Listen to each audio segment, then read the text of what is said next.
araw mga bata! Ang ating asignatura sa araw na ito ay Pilipino. Handa na ba kayong makinig at matuto?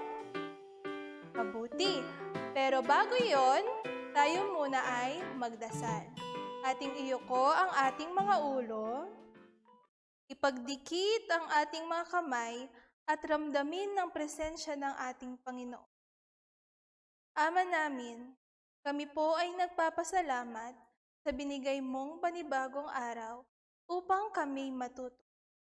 Patawad, Ama, sa aming mga nagawang kasalanan.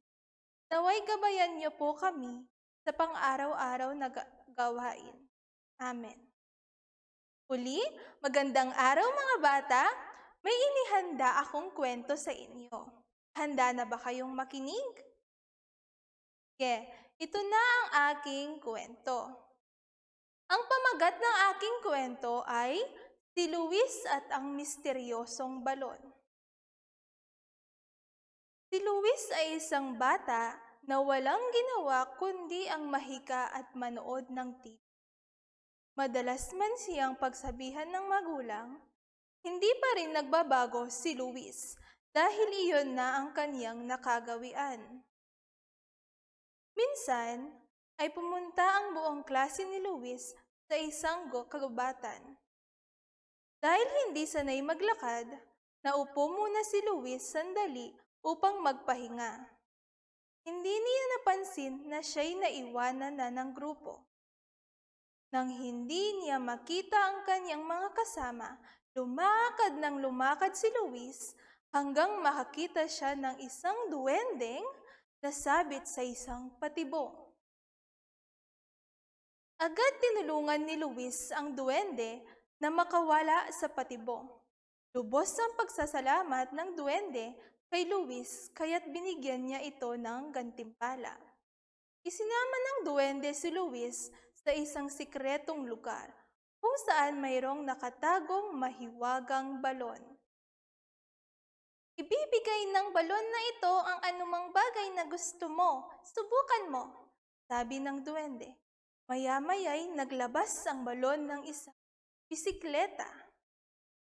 Pwede ko ba itong sakyan? Ang tanong ni Luis. Oo naman, sa iyo na iyan. Gamitin mo at ika'y magsaya. Ang sagot ng duwende at bigla na itong naglaho.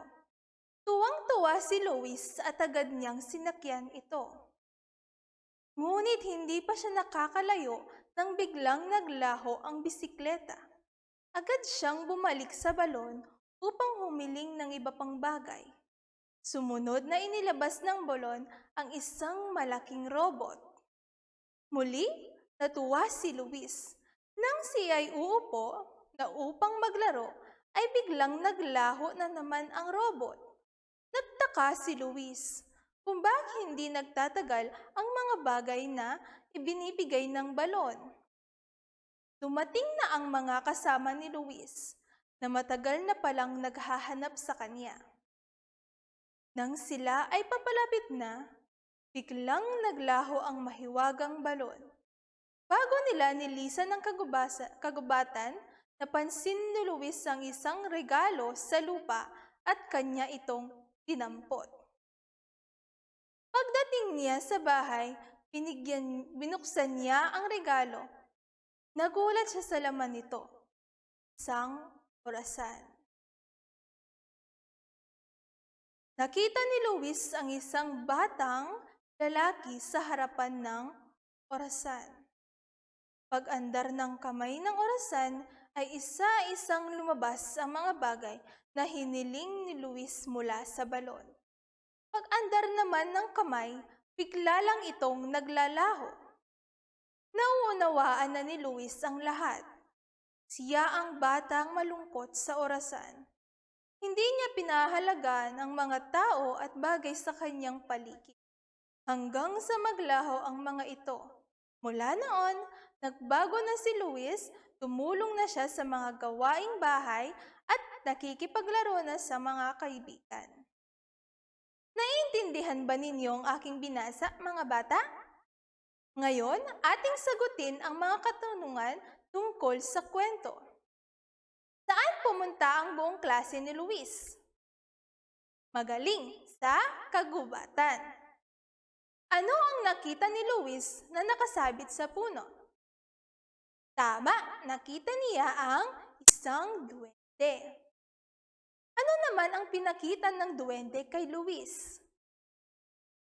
Magaling, pinakita niya ang isang mahiwagang balon. Ano ang ibinigay ng balon kay Luis? Magaling, isang bisikleta at robot.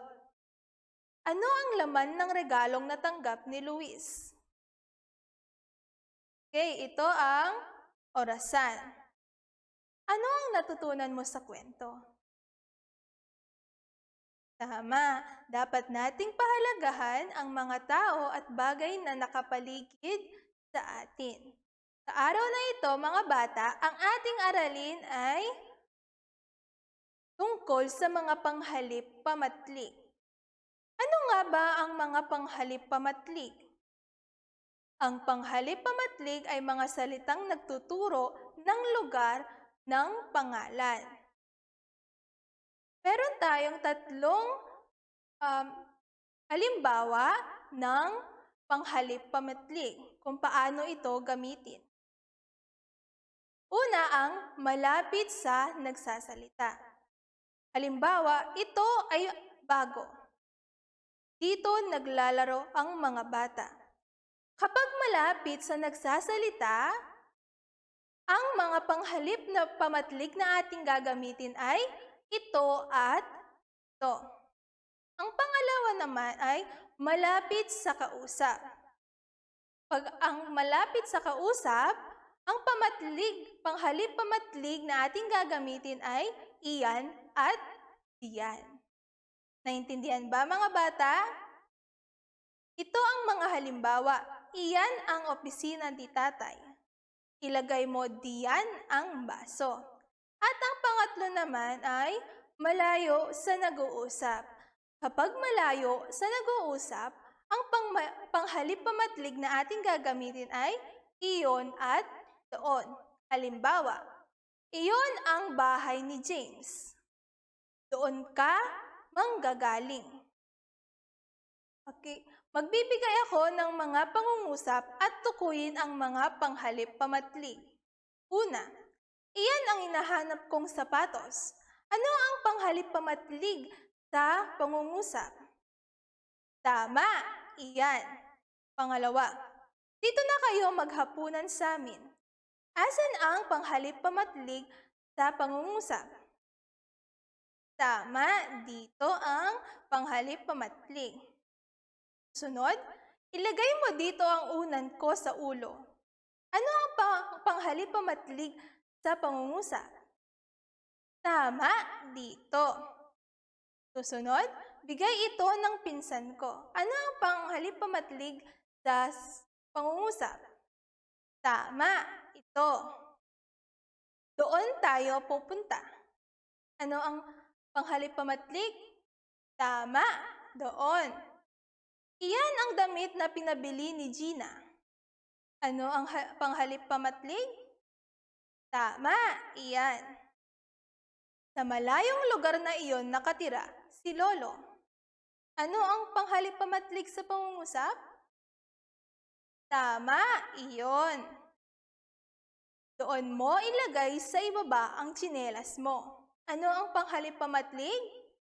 Tama, doon. Naintindihan ba ninyo ang ating aralin ngayong araw? Magaling mga bata! Ito ang inyong takdang aralin. Filipino book, sagutin ang pahina 50 hanggang 51, A at B. Maraming salamat sa pakikinig mga bata. Paalam! Paalam mga bata! Hanggang sa susunod na ating aralin!